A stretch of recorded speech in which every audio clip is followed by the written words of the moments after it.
Кей адамдар өмір бойы бір нәрсеге ұмтылады. Олар не нәрсені жетістік санайды? Зәулім үйім болса дейді. Сол жетістіктің нышаны олар үшін.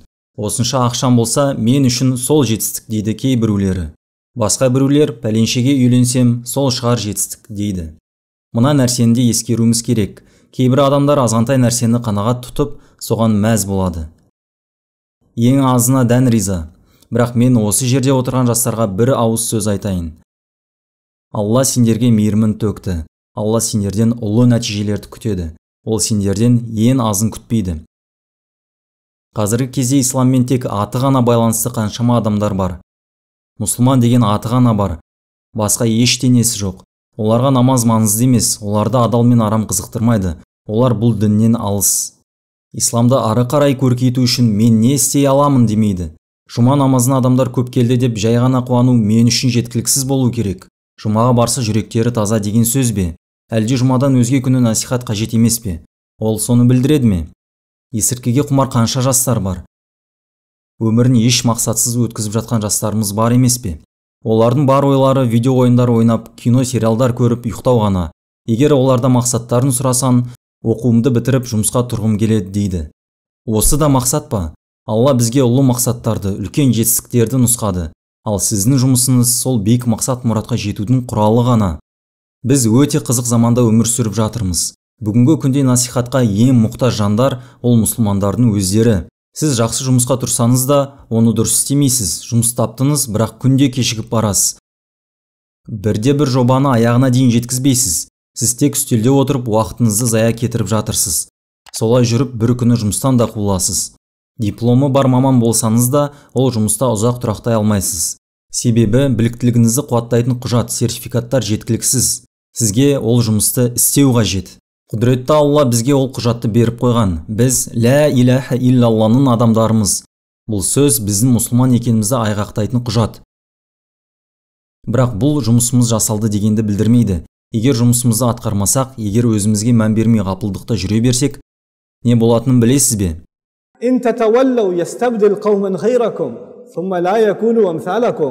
Егер Алладан бет бұрсандар, орындарына сендерден басқа халықты әкеледі.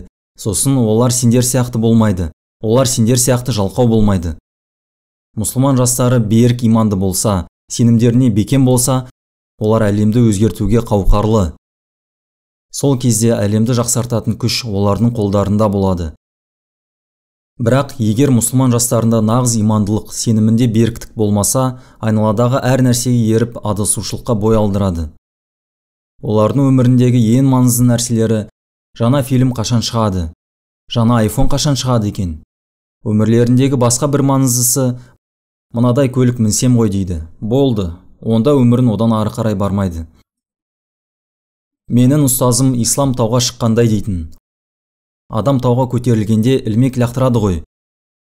Егер сол ілмекті жоғарырақ лақтырмасан, азғантай ғана жерге көтерілесің, одан жоғарыға көтеріле алмайсың.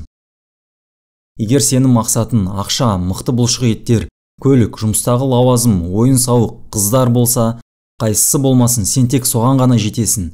Басқа еш нәрсеге қол жеткізе алмайсың.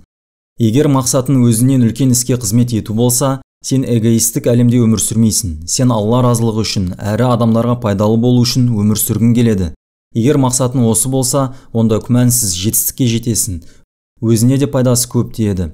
Алланың алдында дәрежең де жоғары болады. Себебі сен биік мақсатқа ұмтылдың. Алла мына бір керемет аятта біздің дінімізді сипаттайды. Менің жолым осы де. Әс-сабил, жол дегенді білдіреді.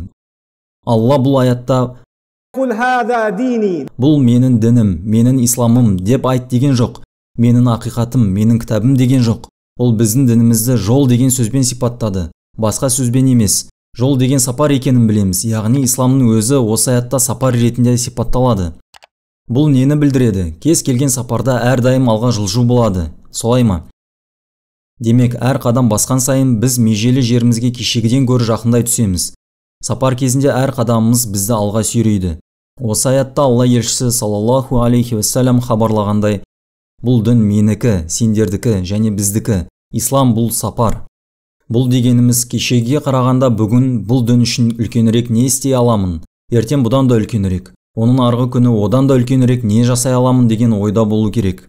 Мен алға қарай жүруім керек. Бұл діннің кешегіге қарағанда көркейіп, дамып, кең етек алу үшін әрекет жасап, осыған күш салуым керек. Мен қызмет жасауым керек. Мен осы дінді көркейтуім керек. Мен бұл діннің қызметшісі болуым керек. Сіздерге тағы бір сұрақ қойғым келеді. Аллаға қалай қызмет жасамақпын? Өз жұмысым арқылы, өз білімім арқылы қай жағынан жәрдем ете аламын? Бұл сәбил. Керемет сөздер. Мен басираның негізінде Аллаға шақырамын. Басира деген бір нәрсені толық көріп тұрғанды білдіреді. Негізінде араб тілімен айтқанда, дәл қазір менде басира жоқ, өйткені мына қабырғаның ар жағындағы адамдарды көре алмаймын. Олар да мені көре алмайды. Басира бұл толық көре алу дегенді білдіреді. Егер біз жартылай көрсек, ол басира емес. Алла біз дінімізге көзді толық ашып шақырамыз дейді. Мағынасын білесіз бе? Бұл біздің не үшін мұсылман екенімізді саналы түсінуіміз. Альхамдулилля, біз өзімізді мұсылман екенімізді білеміз деген емес. Біз не үшін мұсылман екендігімізге саналы түрде есеп бере алуымыз керек. Неліктен ля иляха иллалла деп айтамын? Неліктен Мұхаммед саллаллаху алейхи вассалям Аллахтың расулы деп айтамын? Неліктен Құран Алланың кітабы? Ең алдымен мен осыны өзім жақсылап түсінуім керек. Бүгінде көптеген мұсылмандар не үшін мұсылмансың деген сұраққа өйткені мені ата-анам мұсылман, немесе өйткені мен мұсылман елде өстім, немесе білмеймін басқалар да мұсылман болғандықтан шығар дейді. Біз міндеттеріміз жайлы ойлануымыз керек. Осында отырған әр қайсымыз Алланың дініне үлес қоса аламыз. Әр қайсымыз. Біз осыны санамызға қондыруымыз керек. Бәлкім сіз менің сондай үлкен білімім жоқ, мен шейх емеспін, мен дағуатшы емеспін, мен уағыздаушы емеспін, мен имам емеспін, мен қалай Аллаға қызмет етемін деуіңіз мүмкін. Аллаға ғибадат жасау үшін ғалым немесе молда болу міндетті емес. Ғибадаттың басқа да көптеген түрлері бар. Отбасында қате істерді жасайтын адамдар бар болар. Бәлкім олар қандай да бір әділетсіздік жасап жатырған шығар. Мұрагерлікті бермей жатыр ма, кредитке заттар алды ма, махр төлемеді ма? Осы сияқты нәрселер істесе, сен олармен бұл жайлы сөйлесуің керек. Діннен бірдене үйренсең, өзіңнен мен бұл білімді басқаларға көмектесу үшін қалай қолдансам болады, немесе қоғамды жақсарту үшін қалай қолдансам болады деп сұрауың керек. Мешіттерге қалай көмектесемін? Жастарға қалай көмектесемін? Әйелдерге, балаларға қалай көмектесемін? Әрдайым Аллаға қалай қызмет жасаймын деп ойлауың керек. Сіздерге келесі бір аятты жеткізгім келеді. Қазіргі жағдайымызға қанағаттанбауымыз керек. Бізге жай ғана альхамдулилля мұсылманмын дей салу жеткіліксіз. Бізге өз халімізді жақсарту керек. Міне, сапардың мәні осы жерде. Біз алға жылжуымыз керек. Сен өз айналана қарап, бұл жерде нені жақсы жаққа өзгертуге болады деп ойлауың керек. Мен оған қалай әсер ете аламын? Қалай әлемімізді басқа адамдарға жақсы ете аламын? Аяттың ең маңызды екі мағынасы бір-бірімен байланысты. Бір жақта дін үшін қызмет ететін адамдардың болғанын қалаймыз. Бір жағынан өздерінің не үшін мұсылман екенін анық білгенін қалаймыз. Сенде басира болса, күдіксіз, сен дін үшін қызмет жасауға тырысатын боласың. Алланың діні үшін қолында бар күшіңді салатының сөзсіз.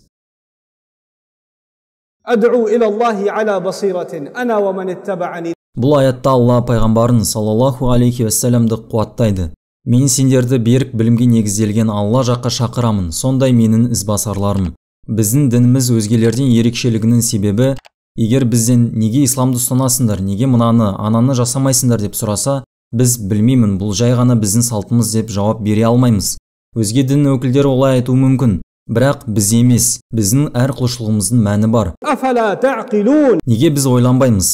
Біз ойланатындардан болуымыз керек. Болашақта мұсылман болу арқылы, мұсылман қоғамында өмір сүру арқылы, біздің ұрпақтарымыз исламның хақ екенін біледі деп жобалаймыз. Бұған қатты сенімді болмаңыз. Жастар бұндай шешімге өздері келуі керек. Олар, ислам бұл анық ақиқат деп саналы түрде түсініп білім алулары қажет. Сенімдеріне анық көз жеткізіп бекітулері керек. Алладан бізді берік иман иесі етуін сұраймын. Құдіретті Алладан шынайы осыны сұраймын. Осындай қысқа мерзімді сапарларында мен көптеген таңқаларлық жастарды кездестірдім. Алладан оларды өзгелерге үлгі етсе екен деп, олардың ықыластылығын сақтаса екен деп тілеймін. Әрі Алладан, Алла оларды шабыттандырып, олар түнде Аллаға: «Я Алла, мен сенің дініне қызмет еткім келеді. Маған жол көрсетші. Маған сенің дінің үшін не істей алатынымды көрсетші деп айтуын тілеймін. لا يزال الخير حيا لا يزال إن في الدنيا سلاما واصلا